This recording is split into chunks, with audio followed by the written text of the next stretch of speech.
जय मल्हार सगळ्यांना. तर आज आहे होळी. तर होळीचे तुम्हाला सर्वांना माझ्याकडून आणि माझ्या परिवाराकडून खूप खूप शुभेच्छा. तर इथं मी गावात गेले होते, माझे ब्लाऊज शिवायला टाकले होते तेच आणण्यासाठी.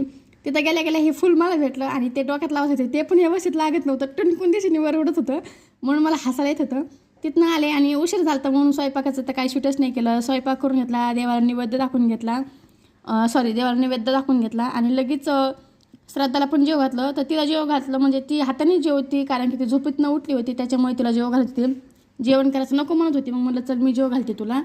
त्यानंतर परत तिथून पुढे मी शूट नाही घेतलं. हा दुसऱ्या दिवसाचा व्हिडिओ आहे म्हणजे आजचा. तर आज आहे धुलीवंदन.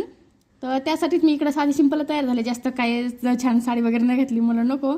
आणि केस वगैरे धुतले होते, तर असे काय मागणं बटवेणी घातली होती, खूप दिवसानंतर तशी बटवेणी घातली. आणि त्यानंतर इकडं माझं काम आवरलं होतं, फक्त स्वयंपाक करायचं राहिलं होतं, बाकी कपडे वगैरे सगळं धुवायचं झालं होतं माझं. आणि तर स्वयंपाकामध्ये मी ना आज काही नॉनव्हेज करणार नाही आहे, कारण की तेही खात नाही. आणि मला म्हणले होते ते आणू का तुझ्यासाठी, तर म्हणलं नको, मला नाही खायचं. त्यासाठीच मग पोरींला पण अजिबात आवडत नाही नॉनव्हेज खायला, मग मला नको, एकटीसाठीच कशाला उगाच. आणि मग त्यासाठीच ना मग माझं काय फेवरेट म्हणलं तर खिचडी. तर लगेच इकडे खिचडी करायला घेतली. आणि खिचडी तर त्या इकडं गॅस शेगडीवर कुकर ठेवलं, त्याच्यामध्ये तेल टाकलं आणि अगोदर मोहरी टाकली, जिरे टाकली, त्याच्यामध्येच लगे कांदा टाकून घेतला. कांदा चांगला असा लाल परतून झाल्याच्यानंतर त्याच्यामध्ये टमाटे टाकून घेतलं. टमाटे टाकल्याच्यानंतर ते पण छानपैकी असं परतून घेतलं. आणि आम्हाला खिचडीमध्ये सोयाबीन आणि वांगं हे आवडतं, म्हणजे यांना आवडतं, त्याच्यामुळे मी ना ते कायम टाकतच असते. तर त्याच्यासाठी तिकडं वांगं आणि बटाटा हे कट करून टाकलं होतं.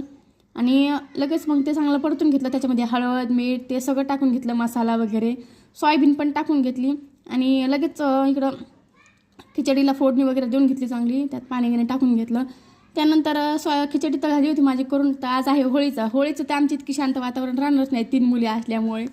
मग त्या पोरींनी आधीच फोन करून सांगितलं होतं आम्हाला येताना पिचकाऱ्या घेऊन या. तर त्यासाठी ते पिचकाऱ्या घेऊन आले होते. मग इकडं पोरीनं लगेच कलर भरून दिले. आणि माझ्या श्राद्धाची बघा खुशी, किती किती तिला आनंद वाटते, असं पिचकाऱ्या आहे करून दिलं. तर यांना भरून दिलं, तर यांचं लगेच इकडे खेळायची तयारी चालू झाली. आणि त्या मलासुद्धा रंगवायचा प्रयत्न करते, त्या माझ्याकडे पिचकारी मारत होत्या, मला नका मारू. पण आमच्या आफोंनीनं मला अख्खी शेवट रंगवलंच. खूप तोंड माझं लाल झरीत केलं होतं, मी धुवून काढलं आणि नंतर म्हणलं 2-2 बोटं लावून चला आपल्याला एक व्हिडिओ काढू, आपण एक क्लिप घेऊया व्हिडिओची. त्यासाठी त्या व्हिडिओची क्लिप घेते मी, पण त्यांना रंग लावला म्हणून मी हसत होती त्यांना. तर आता कसं वाटतंय. तर इकडं पोरींचा धिंगाणा चालला होता. तर भेटूया पुढच्या व्हिडिओमध्ये. व्हिडिओ आवडल्यास व्हिडिओ लाईक करा, चॅनलवरती नवीन असाल तर चॅनलला सबस्क्राईब करा. इकडं बघ तू, आधी इकडं बघ श्राद्धा, इकडं बघ की तू. थांबा.